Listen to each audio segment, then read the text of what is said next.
perhaps Manolo can come back on that, because Manolo, you used to be at the top of ACGIP, so perhaps you can give us an industry perspective of the challenges that local industry might face in respect of climate change.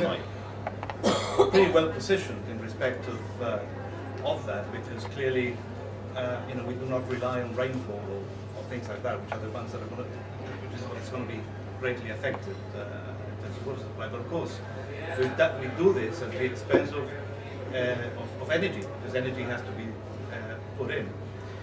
I think I'd like to follow up precisely what you were saying, that I think it's absolutely true. What we need is even more should we say, a change, a fundamental change, and that is as a consumer society, where we are driving everything, we are consuming everything under the sun, and that sort of drives a lot of the industry and a lot of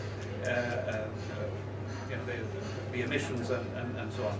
And clearly, we have to have in mind the third world, that is there. There's a lot of poverty in this world and so on.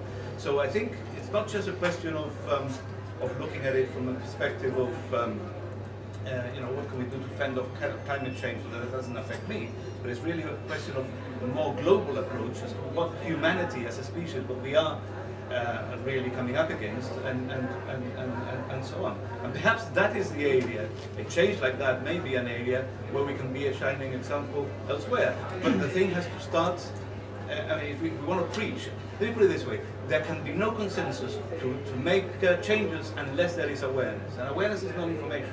Awareness is something that has to come deeply into it. If I can just sort of give you a little example. There's somebody who knew that smoking tobacco produces cancer, etc., was always joking, well, the Egyptians didn't smoke, and you can't, they're all dead, and so on.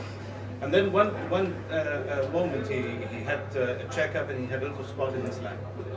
And immediately he became aware and he gave up smoking, because it took something more than information for him to become aware.